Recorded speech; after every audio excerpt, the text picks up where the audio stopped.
up the email I sent last night. It's a half-page chart called Senate Economic Development Committee Funding Recommendations to SAC.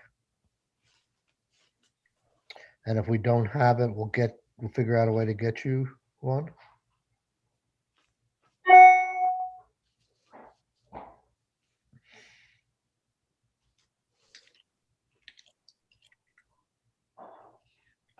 And Nathan, if you don't have this, I'm going to mail this to you, and you could post it if you want, if you can. Let me see. Will do. Clarkson, could you email that to Nathan to post? Oh, sure. Thank you. Absolument. Merci beaucoup. Okay.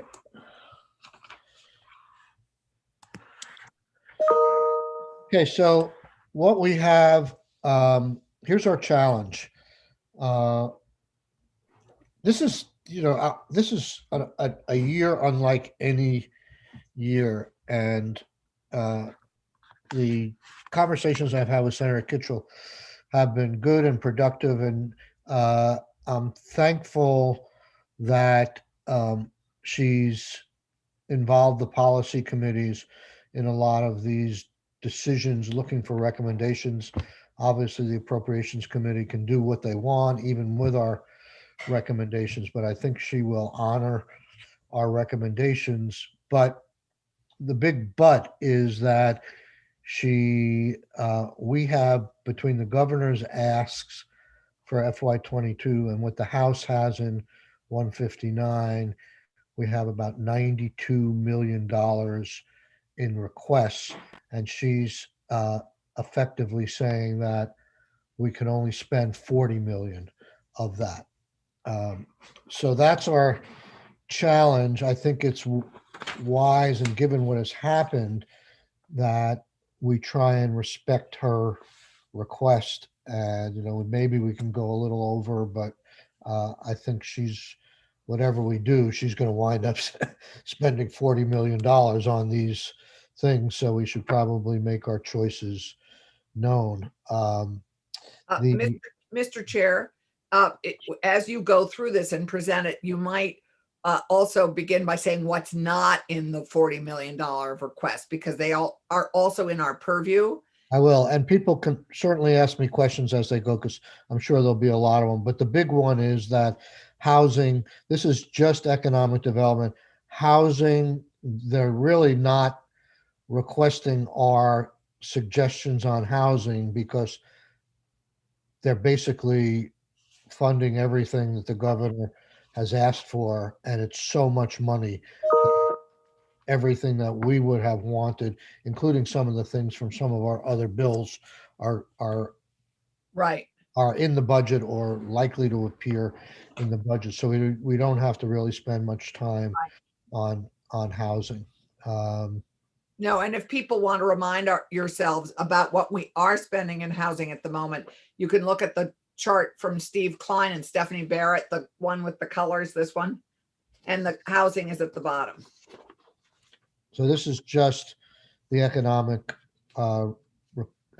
development pieces that are in the governor's proposal and the House proposal. And there was an overlap where H315 went into law after the governor made his proposals and after the House had made its suggestions in 159. That takes care of some of this money, and you'll see that as a column there as well. So if you, I'm trying to say how to phrase this, I think one of the things that the appropriations is considering is that what's in 315 that is now law can be subtracted out of the other two columns as pre-funding or already funding some of that. So what I'm being told is that the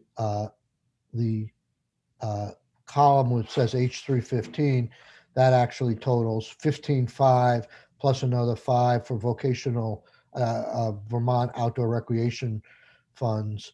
So I'm being told that $20 million is already funded, and that the two columns, which that you see 12.6 and 80, that's 92.6, that $20 million of that is already funded. So we have requests of 72.6, of which we can only spend 40. So we have to find $32 million in cuts from these items here. And Mr. Chair, and sadly, this does not reflect all the spend that we obviously may want to consider. So as the other Help bills that are, Understand the rationale, if any, that you've been provided with as to where the cap comes from and why we are limiting it to that amount of money. Is there any rationale?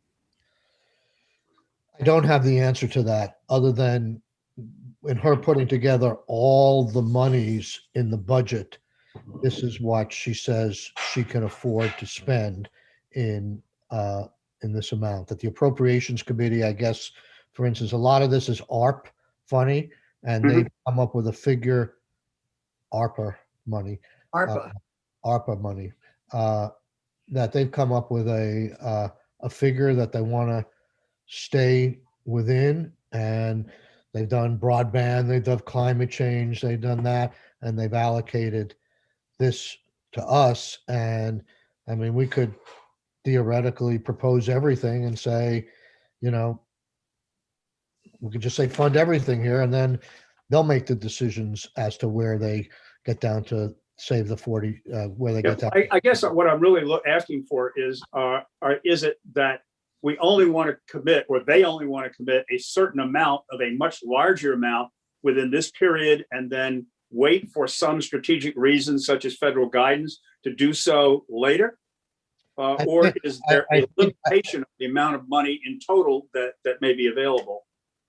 I think there's some of that. I think there's also some feeling that they want to reserve some money for the remaining 2 fiscal years, where it's, I guess, 2.5 fiscal years that ARPA can be spent. The governor himself divided the ARPA money a third, and only wanted to spend 370 million or something. He came up with a number. They're coming up with a number. This is sort of our allocation. I have some ideas on this money. I mean, I think in the end, I want to go back to the appropriations committee and say, I want to spend all of this money, but some of it could be spent in FY23. And if we can make that decision to do that now, that would be helpful to our committee, knowing that it's going to be spent in the next year. There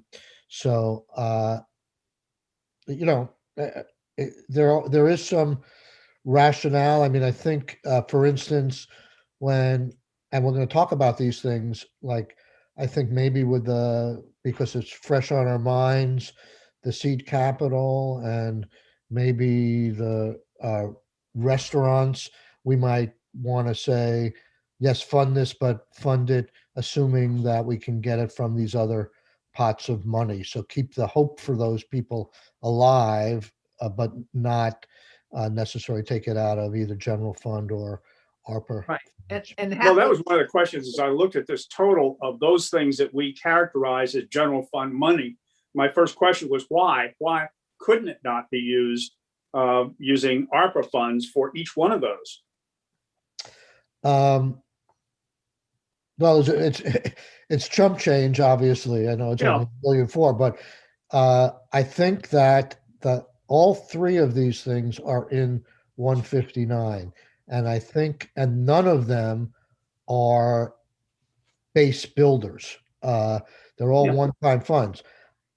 The only thing I can say, Senator Brock, is I think that the House was told somewhere along the line that that ARPA could not be used for these things, like the Montreal Trade Office. I don't know if there's any COVID connection to it. There are, as open-ended as ARPA is, there are still some restrictions. And I'm guessing that the Joint Fiscal Office told these folks that it can't be done. But I'm certainly willing, like we had a conversation on seed capital, to try and say, if that can be done with ARPA funds, go ahead and fund it, you know?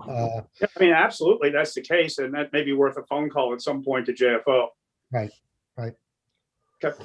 So and as our, well, anyway, so keep going. I have texted Becca and told her what we were doing, and Okay. Okay. So obviously, my thinking is if we have to save $32 million, or it may be higher if we don't want to look at the stuff as in 315 as already funding some of these other things. The only two places really to really look is the economic recovery grants and the capital funds for ACCD that are the regional priorities of the Regional Development Corporation. Let me ask one other question. That is, I know we have zero in there for the new and remote worker grants. No, didn't, Is that okay, you got I'm looking at the wrong sheet. I purposely put that in because we're definitely going to put $1 million, I okay? assume, Good. in Good. for that. And I think the Senate Appropriations Committee is well aware of that. I think we may, because I haven't seen any evidence that the House Commerce Committee is even going to take up the bill, we may need to put the language in either Right. 59 or in the budget bill. My we have, understanding at this point is a little unclear, but I think when we make these recommendations to appropriations, even though the House had these appropriations off budget in the sense that they're not in the budget bill, they're in the budget calculation of the House and the budget calculation of the Senate, they actually, except for the workforce training through the Vermont State Colleges, you recall on 159, there's an appropriation section for each of these items in 159. My understanding at this point, and it's subject to confirmation, is that it's the Senate Appropriations Committee's attention is to move all these monies into the budget bill. And part of that is the request, I think, of the governor to have all the ARPA funding in one place. So that sort of, I don't know where that leaves 159. There's some verbiage in 159, but really the heart of 159 is these 7 or 8 budget line items. When you take the money out, I don't know what you're really left with in 159. I mean, there is some stuff like on BIPOC and stuff like that where the language would be important, but I think it probably well, it the would be, language is it might be important. clearer if they left the money in the bill. So Right, but we have a classic example of that with the workforce development money for the Vermont State Colleges. The language is in our bill, the money is in the big bill, and but the language is important. So Yeah. I think the language is important in a lot of this. The well, other, we'll straighten out. Let me also say before we get into the specifics, it's not really. I don't think it's my intent to vote on these things, but just to get a sense of the committee today, and maybe a circle back with you guys either tonight or first thing tomorrow morning to make the final decisions. And I think on the recovery grants, to the extent we do that, and the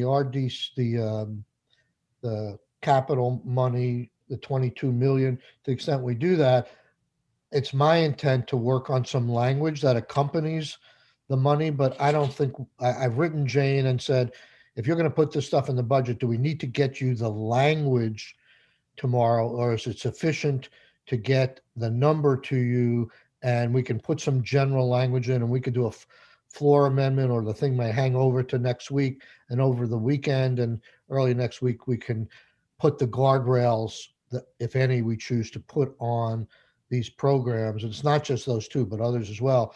I think we want to have some say in what those programs look like. I mean, you look at the capital money, that 22 million per year for suggestions of regional suggestions from the RDCs. I've looked at the language that the administration has put in there. It's literally one sentence. It said, here's 22 million to spend for capital projects as recommended by the RDCs. I think the legislature should have more say as to what those what the priorities are, at least for those programs. And Senator Clarkson and I had a good conversation with Jessica Vittner and Megan Sullivan on that, and they have a lot more at this point, a lot more meat on the bones for those programs. I think that needs to be statute somehow as well. Right. Agreed. And also, before we get into the specifics, the other two bills that we that I can't remember the specific financial asks, but we also have S33 and S101. If we want to incorporate the money for those, this is the vehicle. And the question is, I cannot remember the specific money in them, but and we haven't had Ledge Council with I can, and we'll talk about that right now. They are taken care of in the budget bill. Okay. So that's good, because S33, well, S33 is the project-based TIF bill, and there really wasn't any money. In fact, that bill did not go through the appropriations process. S101 had downtown. 1.75 increase in downtown tax credits, which has run into some problems in the House, and the chair of Ways and Means has been talking about maybe doing the expansion to neighborhood development areas on a smaller scale in terms of the increase, and maybe doing it on a pilot basis for a couple of years, which could be done with one-time money. So there's still some life in that. Senator Kitchell doesn't like the fact that we in finance have increased the cap there, and has said that if we want to continue to pursue that, we would have to find some monies, offsetting monies in the finance committee, which I have some ideas, which I'll talk to Senator Brock about, and we'll see if we can do the full lift there. Because the monies on 101 also is the bylaw bill, you remember, and we had 400,000 in there to help towns with bylaws. That's going to be in the housing section of the budget. So they've accounted for that 400,000, and also for 100,000 in technical assistance for accessory dwelling units and infill housing that was going to ACCD. So she's taking care of that within the housing sections of the bill. So we have some challenges, but we also have some light on those things. So I think we can focus just on this sheet in front of us at this point. And as I said, they're very open to putting the $1 million in for relocated workers. So I assume that this committee will want to send that as part of these recommendations to her. Okay, let's go. So basically I think I didn't finish what I was saying. What's the line that Willie Sutton always comes? So you got to go where the money is. And so if we're going to try and save $32 million off of this, it's primarily going to have to come out of the two big ticket items, the 50 and the 22 million. But my intent or my suggestion to the committee is to fund those things as the governor wants, but to the extent we can't fund them in 22, we fund them in 23. And so the amount that will go out in 22 will be higher for those things, to the extent we pare down some of these lesser items. So I don't want you to consider these lesser items as so small that we can forget about them, because they are going to impact how much we could fund in recovery grants and capital grants in FY22. So unless someone has a question for me, maybe we can start with UVM. And I think I just want to clarify, and sort of name the principles that I'm using based on what you just said, which is that we would be looking at prioritizing this list essentially in some ways. And some things we might be able to fund partially now and partially in the future. So it's more like we're giving the money committee our policy, perspective on what is a higher, more urgent priority to jumpstart our economy, to rebuild our workforce, et cetera. And then the other principle I'm hearing is that we should go with where there's the least resistance around the use of funds for that aligns with the sort of federal parameters that we're aware of, that it would be better to sort of think simultaneously about if these funds we're like sort of, there's less friction around the eligibility of the use of these dollars. That's what I'm hearing. I think you're right. And the only thing I would add is that even though we may put off some of this funding until FY23, which has an added advantage of seeing how the funding in FY22 goes and how these programs look a little bit. It has the disadvantage of not getting money out the door quickly, which my feeling about those kinds of issues. I don't know if the Appropriations Committee is in a position or is going to want to say, we're going to make a commitment to FY23. So for instance, on the capital grants, those discretionary grants, the governor has proposed $22 million a year in FY22, FY23, FY24. I quite frankly don't know how he proposed it or how the Appropriations Committee is going to deal with FY23 and 24. Are they going to make a commitment right now that it's their intent to do 23 and 24?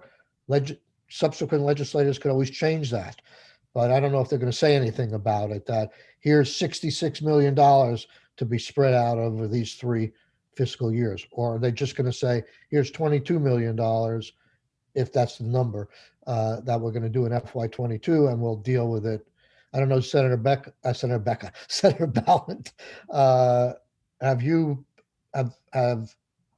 do you know if Appropriations has made any decisions yet on multi-year appropriations or future funding? Not insofar as I'm aware. Okay. It's always a balance about you can't commit future legislature. You can't. I mean, even you could say it, but then the next legislature could come in and undo it. So, all right, let's get started. Just keep in mind it's a free-flowing discussion on these smaller items, so I need to know your thoughts, especially on this first one, because I wasn't there for the testimony. This is broken up into 2 pots of money in 159. $2 million for the Office of Engagement to get into the more involved in connecting with the technology world, and then $1 million for the SBIR and the SBRR programs, 800,000, which is for matching grants, and 200,000, which I don't particularly like, for $200,000 to administer this $800,000 worth of grants. So I, for one, want to get rid of that 200,000 on the 1 million. Yep. I don't know enough about the other 2 million. It's just one paragraph in H159, and I'll read it to you. Section 2, if people are pulling the bill up, it's section 2 of the bill. It says, in fiscal year 2022, the amount of $2 million is appropriated to the state under ARPA That's to the University of Vermont Office of Engagement for a 2-year period to leverage the research services and data science capabilities of the university. So if I had to look at that on my own, I would say, well, we give a lot of money to UVM. Why can't they do this out of that money? But I really literally did not hear any of the testimony on this $2 million. And whether we want to do the $2 million, none of it, half of it, put some more language around it, it just seems pretty out there to me at this point. So that's just to get the conversation started. Welcome to hear from other people's thoughts. I, for one, was very impressed actually by some of the discussion at UVM, and that was that crazy day when people were coming and going, and everybody seemed to be testifying in other committees. But I think that a lot of that is, and Keisha can, as being on the board of the Office of Engagement, she can maybe speak more to this. But I believe this is mostly really outreach, going out into all 14 counties, outreach into the businesses to see what additional research partnership can be done with and Keisha, tell me if I'm wrong on this, but what additional partnership and how these businesses that maybe aren't using UVM's research arm could be using it more effectively. You're right. This is the job of the Office of Engagement. We would hope. It's brand new. And I would recommend that we support this, but not to the degree they've asked, because as I add up, even with reduced amounts, we're looking at even with our small asks, we're looking at over $10 million, which really does impact the other things. So I don't think we can do almost any of these at the full amounts we're being asked for. So I would actually propose we think about 1 million for this part and 800,000 for the other, excluding their administrative costs. These are preliminary discussions and decisions, so I would say I'm good with that proposal at this point till we see what we do with the other stuff. Yeah, I mean, Senator Clarkson, I don't think you mischaracterized the approach, and thank you for acknowledging we were a little bit out of sorts that day that they all came in. So that was certainly on us. You know, I think a partial funding to recognize that this is an exciting new venture, but we don't have a full proof of concept yet feels right to me. I have not been to a board meeting yet, so you know, I can't say anything for certain, but you know, it also, Senator Clarkson, feels like part of it is that conversation around procurement and purchasing and contracts, you know, that we're having in GovOps around if they want to do more like UMass Amherst and a shop that can contract with the state more and build more of its research arm to add value in the state. There are other ways that we can help them do that than just a straight appropriation, which we'd be making, but not at the level that they want. There's still ways to sort of connect them with the monies that flow out of the state for. Yeah. And I would suggest picking up on something that Senator Brock usually raises is, I mean, if you look at we need to beef up this paragraph a little bit to have some metrics of reporting back. I mean, there's nothing here. And so we would do that for sure. I couldn't even, I didn't hear the testimony, and just looking at this, I couldn't even tell you what the metrics would be. But well, and I also think one of the key concerns from the administration and from other places that offer assistance like this, it's similar to this anyway, is that this not be duplicative. We want everything we're making choices of today and in the next couple of days to be additive. And so I think we also want to make sure that that is not the case. It says to leverage the research services and data science capabilities of the university. I mean, could anybody on the committee give me an example of what that might be? Are they going out and contracting with some private entity to provide classes, or I just don't know what it is, or I think it's students interning at companies. It is a little, I think it's a whole range of things, but it's research services. I think they talked about internships and people being paid internships in companies with the research students. I think it's opening their data, what they have as data in these specific areas they do research in, to companies that are working in these specific areas. So I So I mean, I know that universities like Vermont make a ton of money based upon doing research projects under grants and things like this. So I assume some of this money somehow leverages your ability to get those grants. But I think Mr. Chair, in listening to the committee discussion, it's very interesting in the choice of words that committee members are using. I think, I assume, usually. That tells us we don't know what this is. We need a translation. Sounds like broadband to me. well, and in all fairness, I believe I want to speak to you about broadband, by the way. And we gotta do a course correction on that. I No think. kidding. Yeah. So, yeah, so, okay, so for at least moving on, do I Uh, hear serious objections to Senator Clarkson's proposal at this point? No.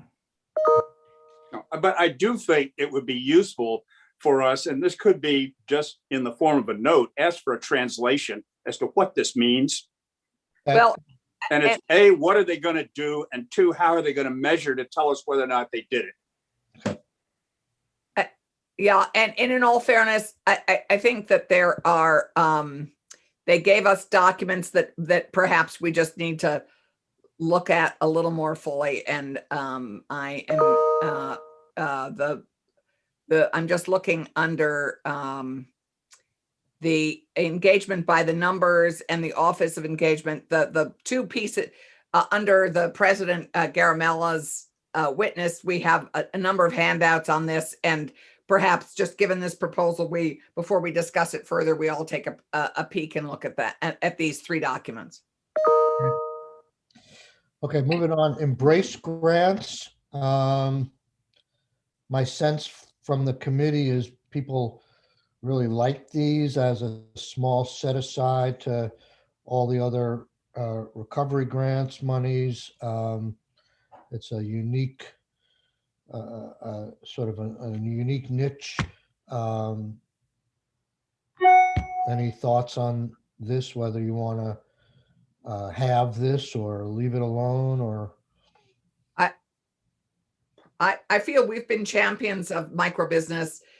It hits a lot of the areas of concern that we have in terms of marginalized communities, minorities, of those in low-income entrepreneurs that we want to support. And it also provides the wraparound services we know are incredibly important to that population. And I think it's such a successful program. I would support it as is.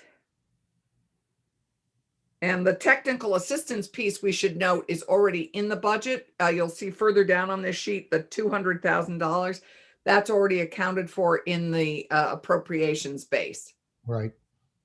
So By the way, my understanding from Senator Kitchell is the general fund items at this point are not within our target. We just deal with those separately, see if we want to fund those or like those. It doesn't affect the moving parts above. So that's good. We don't have to find extra money for those. Just well, what that we do. are you? But that doesn't below the line, the general fund items. I don't believe the Montreal office or the seed money is included in what you just said. No, I'm not saying we don't have to make recommendations on it, but it doesn't affect that $72 million I'm talking about. She just wants to know whether we support these or not. That's all. Forget, we don't have to calculate that in offsetting stuff. Got it. Got it. Separate thing. Part of our final calculation. Got it. Right. Any other thoughts on embrace grants? Come on, committee, give me some feedback. I supported it. I know you did, but nobody else is saying anything. Well, I'm sorry I was muted, sir. Oh, I'm sorry. No, I think we're all supportive. I haven't seen anything other than that. Okay. Mhm. Okay, Better Places. I'll start off on this one. I was never a big fan of this, despite the fact of incurring my vice chair's wrath. But I've come around a bit. I mean, I think it's different now than when it was straight general fund and we were dealing with normal budget times as opposed to being getting all this money from the feds. They have had a small pilot program. I love the idea of crowdsourcing and leveraging money, but I'm still, it's economic development. It's not the hardcore services of saving businesses and feeding people in some ways, like everyone eats or something like that. But it's softer in that regard, but it's creative. But I am sort of surprised because there have been various proposals floating around from the administration for much less previously. And we heard about a couple of other states that have done it for a few years successfully, but also at a much lower That- number. Back on So- those numbers, Mr. Chair, and they are actually pretty, we have to double check on those. And it is a new program. And keep in mind, we don't have to accept the matching level that the ACD has come up with. I think they said to qualify, you have 25%, and we could raise that to 33% or higher, and that would make the money go further to more people, more programs, more projects. So I don't necessarily want to suggest a number here, but I would go lower than the 5 million on this and get the program launched. I think it's naive to assume that this program is going away, that this is a pilot program at $5 million. Once it gets started, if it's successful, ACCD is going to be back next year saying this is a base program that we should fund. I also have some questions as to why are we establishing a new program and a new fund? Why aren't we funding the Arts Council or other things and put money there? But I'm willing to go with it at this late date, but probably at a lesser number. Well, what would you propose? I would reserve that decision not only to hear from other people, but to see what other savings we might come up with. This is one where we could save, we could raise the matching rate, we could save some money. And I think people, even though they're on cloud 9 with this number, I think they'd be very happy to get this thing going. I think the original proposal 2 years ago was for $250,000. Now we're up to 5 million. Right. Yeah, I mean, I think that I would just say that we lost our chair. So just, Oh, Lordy. Well, let me call him because Operated. He's in the room of requirement. It's funny, it's happening. This happened to me. I was off for about 15 minutes, in the last hour, everything just disappeared. I Oh. couldn't get back on. it's the snow. It's the boggart. It's the snow boggart. Although happily, it seems to have stopped here. Okay. I think we need to wait for our chair. Do you want me to, Nathan, you want to call him or are you already doing that? For